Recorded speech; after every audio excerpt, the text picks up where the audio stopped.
La bataille d'Abidjan fait rage. Nous sommes le 2 avril 2011. Après 2 semaines d'affrontements, Laurent Gbagbo est arrêté le 11 avril suite à un assaut sur la résidence présidentielle des forces fidèles à Alassane Ouattara, appuyées par les soldats français de l'opération Licorne. Il est retenu à l'hôtel du Golfe, le QG de Ouattara, puis transféré à Korogo, dans le nord du pays. Le 3 octobre 2011, un procureur de la CPI est autorisé à enquêter sur les crimes de la crise post-électorale. Nous serons impartiaux. Nous avons l'intention d'aider la Côte d'Ivoire. L'ancien président ivoirien est poursuivi pour 4 chefs de crimes contre l'humanité, viol, meurtre, tentative de meurtre et persécution. Des crimes qu'il aurait ordonnés au moment de la crise post-électorale ivoirienne, pendant laquelle plus de 3000 personnes ont péri, selon les Nations Unies. Les actes qui sont reprochés à Laurent Gbagbo auraient été perpétrés entre le 16 et le 19 décembre 2010, pendant et après une marche de partisans d'Alassane Ouattara. Le 3 mars 2011, lors d'une manifestation de femmes à Obobo. Le 17 mars 2011, lors du bombardement d'un secteur densément peuplé d'Abobo. Et le 12 avril 2011, à Yopougon. Le 23 novembre 2011, un mandat d'arrêt de la Cour pénale internationale est délivré sous scellé à Laurent Gbagbo, direction La Haye.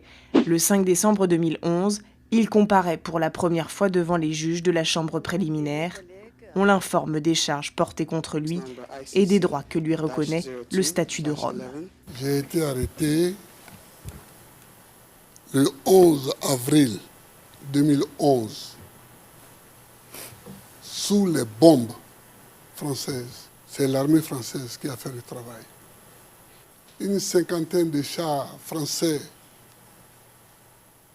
encerclaient la résidence pendant que les hélicoptères bombardaient. Du 19 au 28 février 2013 se tient l'audience de confirmation des charges, audience qui permettra ou non d'ouvrir un procès. Le peuple ivoirien aurait mérité, Madame le Président, Madame, Monsieur, que ces souffrances soient prises en compte. Il aurait mérité un autre procès qu'un procès politique. Cette affaire est en fait non seulement une affaire ivoirienne, mais aussi une affaire française.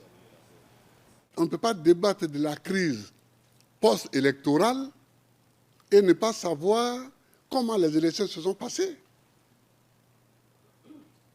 Qui a gagné les élections? Parce que c'est celui qui ne les a pas gagnées qui a semé les troubles. Le 3 juin 2013, le dossier est jugé trop léger par la chambre préliminaire qui demande au procureur de fournir des preuves supplémentaires ou de mener de nouvelles enquêtes. C'est un camouflet pour l'accusation. Les déclarations de 108 témoins sont recueillies, mais aussi plus de 22 000 pages de documents écrits et une grande quantité de matériel audio et vidéo. Les charges sont finalement confirmées plus d'1 an après, le 12 juin 2014. Le 1er octobre 2013, la CPI émet un mandat d'arrêt contre Charles Blé Goudé, ex-ministre de Laurent Gbagbo et ancien chef des Jeunes Patriotes.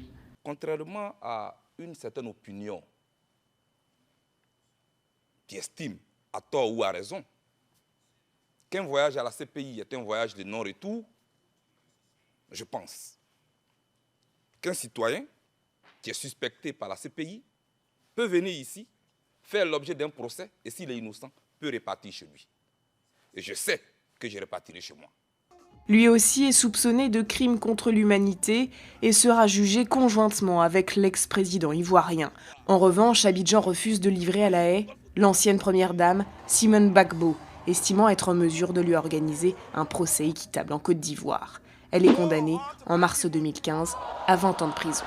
Ce 28 janvier 2016, le procès de l'ancien président débute à La Haye. Ses partisans, encore nombreux, continuent à dénoncer une justice des vainqueurs. Laurent Gbagbo, 70 ans, est le premier ex-chef d'État à être jugé par la Cour pénale internationale.